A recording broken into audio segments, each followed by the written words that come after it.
Hello, everyone, and welcome to the Game Time YouTube channel. My name is Joe, and I am your host. Got K-State football pregame. All right, pregame commentary coming at you for Game 2. All right, Game 2 on the young season. All right, Troy Trojans coming into Manhattan, Bill Snyder Family Stadium. Game 2, Troy Trojans out of the Sun Belt. This team Troy appears to be a pretty good team. If you're looking at last year's performance, they finished the season at 12-2, won the Sun Belt. Okay, went to a bowl game there, the Cure Bowl.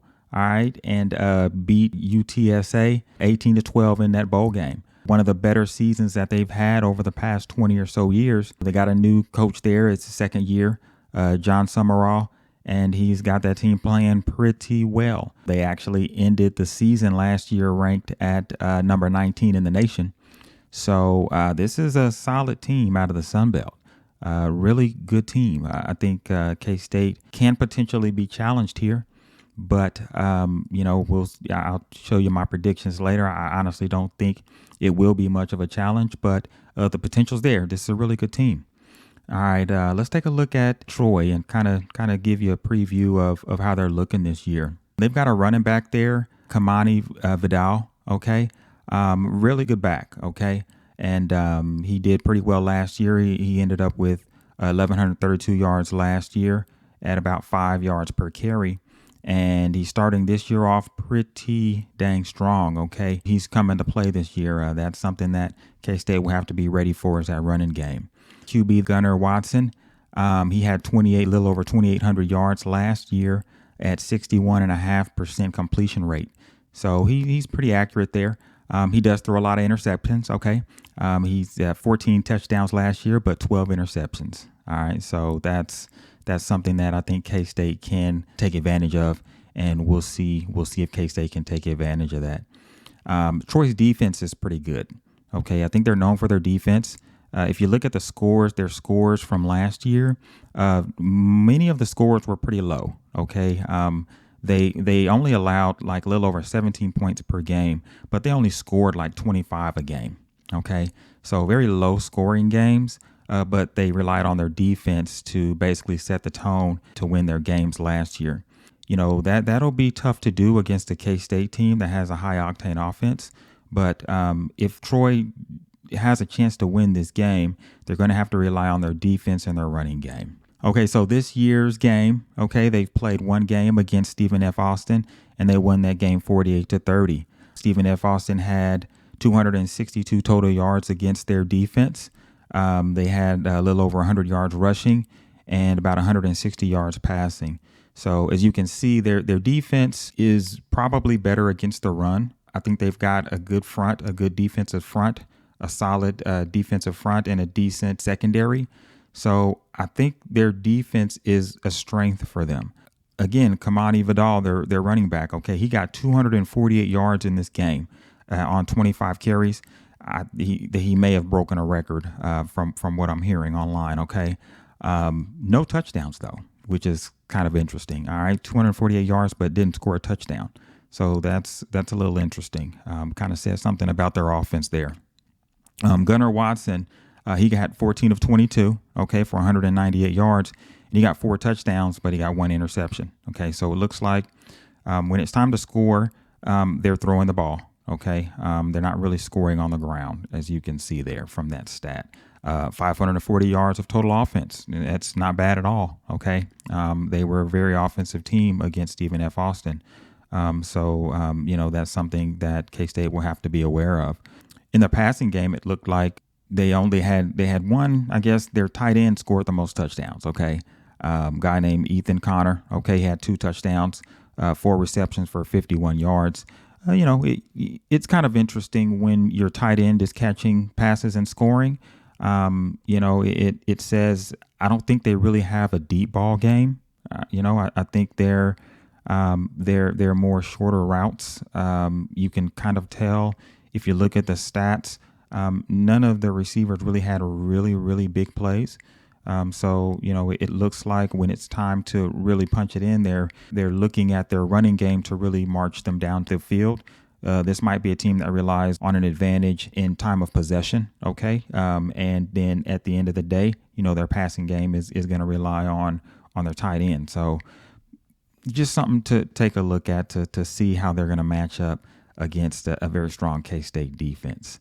K-State, a little bit different depth chart this week. We've got Jaden Jackson is actually starting at wide receiver this week in place of Keegan Johnson. I think Keegan Johnson is still hurt, and so he's probably he's in there at number 2 at the wide receiver X position. But, we'll see if he gets in there. I think the coaches are playing it safe with him, especially with these first couple of games. So, we'll see if he gets in. I'd really like to see him catch a couple of passes and just see how he moves out there, see how he operates within that offense. So we'll see if he gets some playing time this Saturday. DJ Giddens is officially starting at running back this week. All right, so he got a bulk of the carries last week anyway, but this week he's officially, set in the depth chart as the starter. So, we'll see how that goes. Again, I think it's going to be a 1-2 punch between him and Trayshawn Ward. But I think, with DJ Giddens' experience and his size, I think he's probably better suited to be that every down back. So, we'll see if he can hold on to that position. Okay, so looking at the matchup between the two teams, okay. Troy, I think their strengths are going to be their defense and their running game. If they can slow K-State down, okay, that's in their favor, all right. If they can stop the big plays from K-State, I think that's in their favor. And then keep the ball for a long period of time, rely on their running game, and put points on the board. If they can do that, it's going to be a close game, all right. So I think you'll want to look at K-State's run defense versus Troy's running game. Okay, I think that's going to be a key matchup in this game.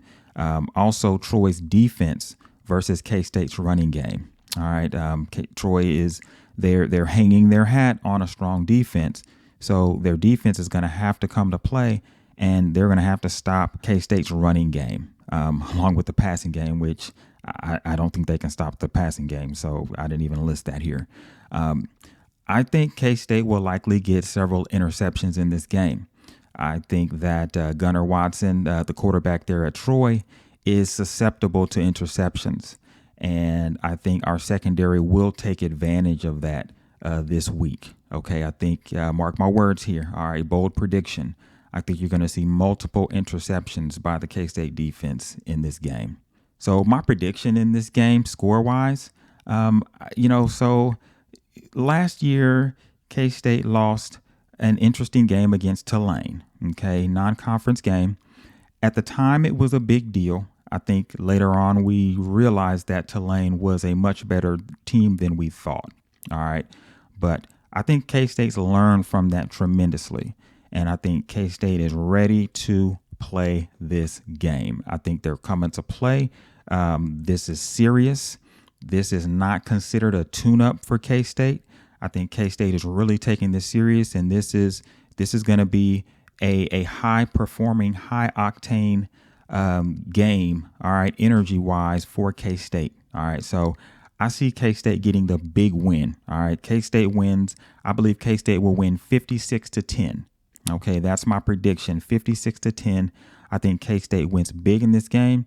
I think K-State gets several interceptions. And I also think K-State comes to play on special teams. And I think we might see like a punt return for a touchdown or something like that in this game. High-octane game, I think, from K-State. Just looking at the history, right? I think that Tulane game last year is really setting with K-State right now. A lot of comparisons with that game and this game. A lot of folks are seeing this game as what I'll call a trap game against K-State because Troy is a solid team, and they had a really good season last year, and they're primed to upset a Power 5 conference team this year when given the opportunity. And this is their opportunity to do it, so we'll see. All right, so that's all I got for today. Big game this Saturday, Troy versus K-State in Manhattan. Kickoff is at 12. I think it's going to be a good one. All right, thanks for listening.